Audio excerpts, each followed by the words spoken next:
Do you feel like you're talking to nobody? Maybe you're hearing crickets when you put out your content? Well, want to know how to get people to stop their scroll?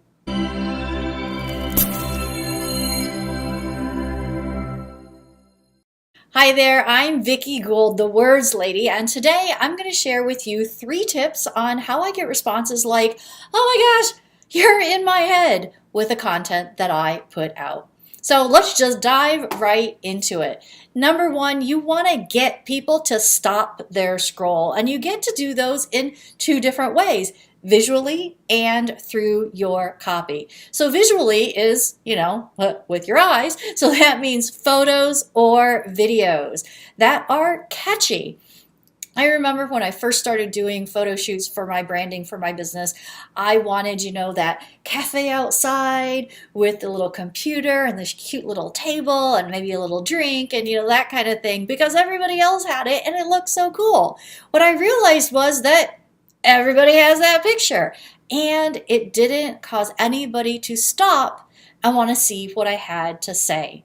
So when you're doing photos, and if you've seen any of mine, you'll see that I go, or I make little faces, and that's what my people have come to expect now from me, because that's just part of my personality.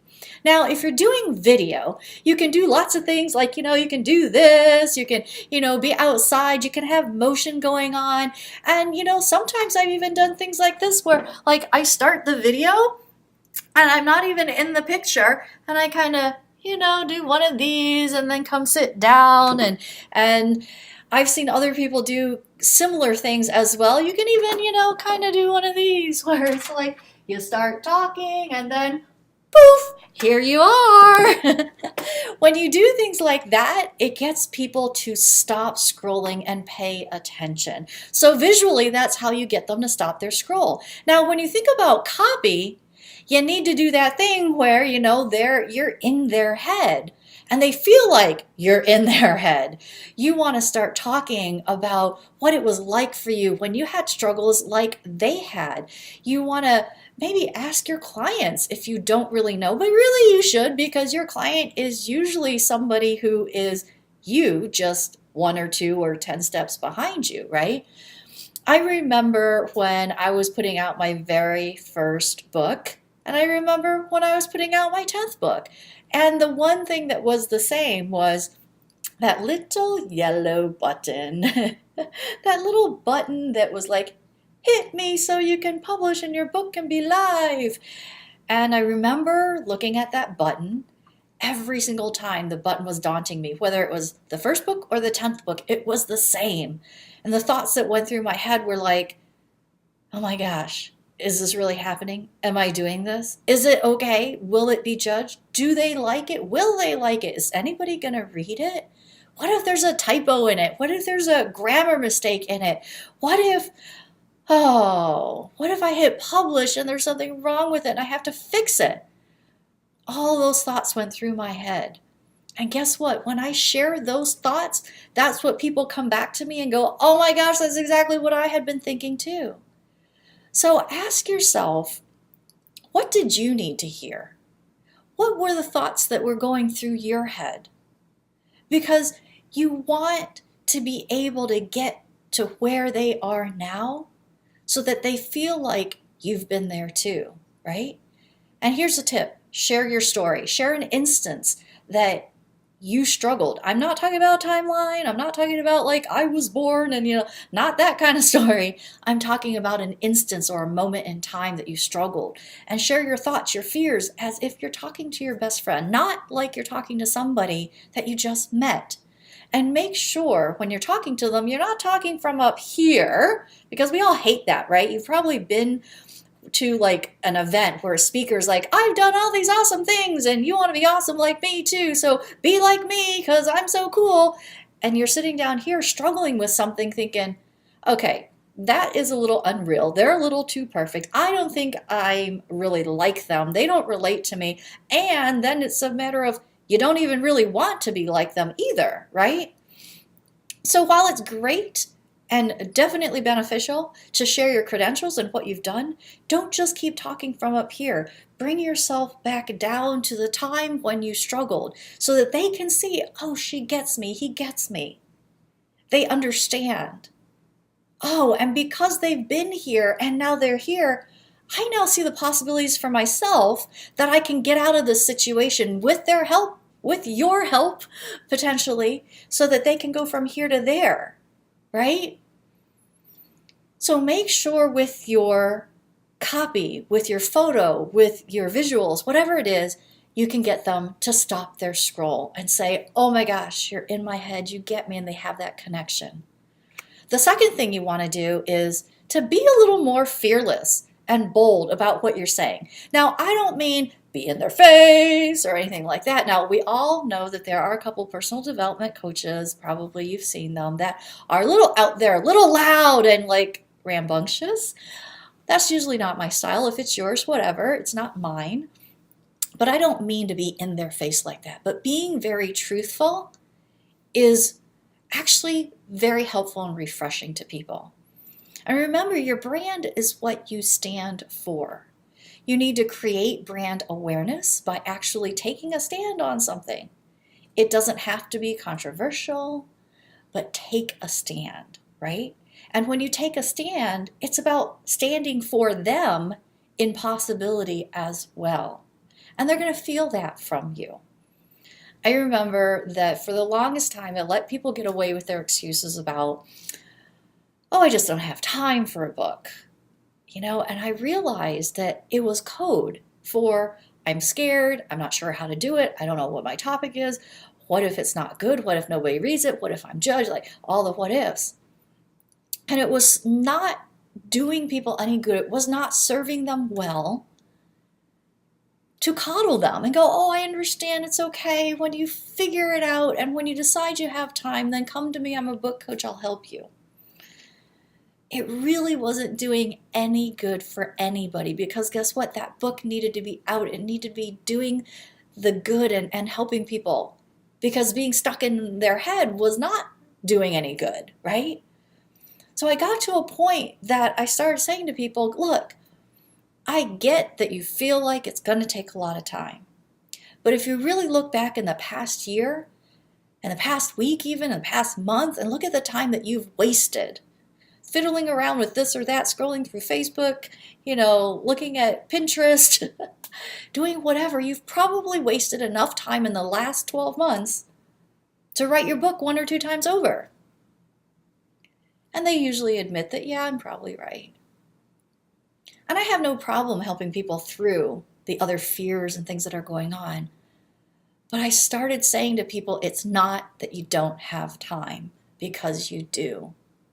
So I'm not buying the time excuse. Get your book out. And people loved that I was calling them out on the crap. So find the courage to do those things too, because when you find the courage to speak and be more visible and do those things, it's really beneficial to creating change in the world, to fulfilling the movement that you're trying to do with your business. I used to think it was about growing thicker skin. It's really not. It's not about not caring what other people have to say. It's about knowing that, guess what?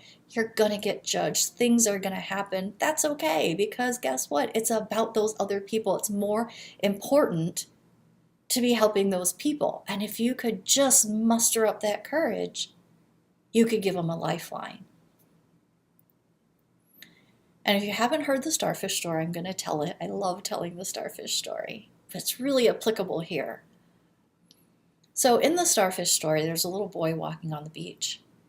And all these starfish have washed up on the beach, and he's picking them up and throwing them in the ocean, picking them up, throwing them in the ocean. On the opposite side of the beach is an elderly gentleman who walks the beach every morning. And he sees this little boy, doesn't know what's going on. As he gets closer, he sees what he's doing, and he asks him, why are you doing that?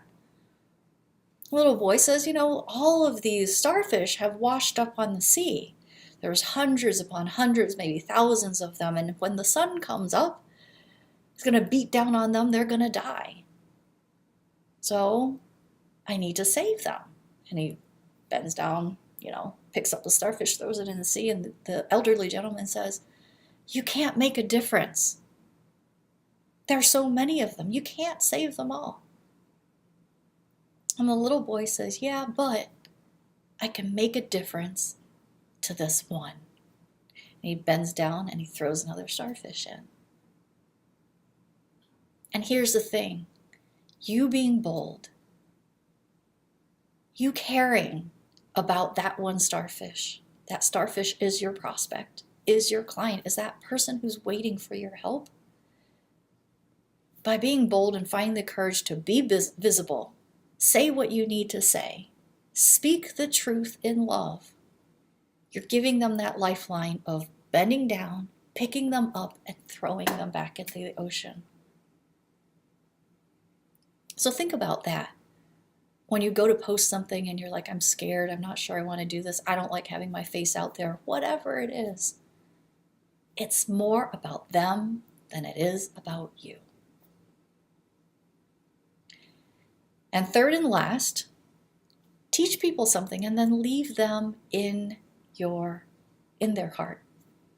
Teach and leave them in their heart. These days, everybody wants to learn things, whether they're looking on YouTube, watching a webinar, doing a 3-day challenge. They're looking for ways to solve a problem, so they want to learn something. And when you show them how to do something, just like I'm showing you in this video, it shows them what it's like to have an experience with you, because they buy an experience, right? They're buying an experience with you. And they're not going to know what that experience is like unless you get out and show them what it's like. So you want to teach them, give value. It shows goodwill. It shows you're generous. Has a little bit of reciprocity. And here's the thing, people buy from emotion. So when you leave them in their heart, they have that warm, fuzzy feeling. And then they go back and go, "You know what? I learned so much from him or her. And the experience was really fun and great. And I love the way they share things. Yeah, I got that warm, fuzzy feeling. And my brain is telling me logically, because they buy with their emotion and justify with their brain. Logically, they're going, yeah, this is a good idea. Go sign up and be a client of theirs." So that's how you get your engagement online up. And now that you have some ideas on how to do that, you might be wondering how to come up with your ideas, how to be consistent, how to create your marketing and promotional calendar, maybe like how to script your videos, how to do 3-day challenges, like all sorts of things. And I want to tell you that these are the exact things plus more that we discuss and I teach in my course, Words That Attract and Sell. I believe that it's my job to share with you and give you access to the things that I can help you with, and it's your job to decide if it's for you. It's your job to see if it's a good fit. So I'll put the link below and you can check it out and see if it's something that is going to help you. These are the exact same things that I have used in my business to create 6 figures. It's not theory, it's not fluff, it's the exact things, and you'll get 12 hours or more of videos and content, templates and swipe files and all sorts of things. So like I said, go check that out. The link is below. And if this video was helpful, please make sure that you subscribe and share with your friends. Hit the subscribe and then hit the like button so that I know that this was helpful for you and I can make more videos like it. And remember this, the life that you save with the story you share very well may be your own. See you later.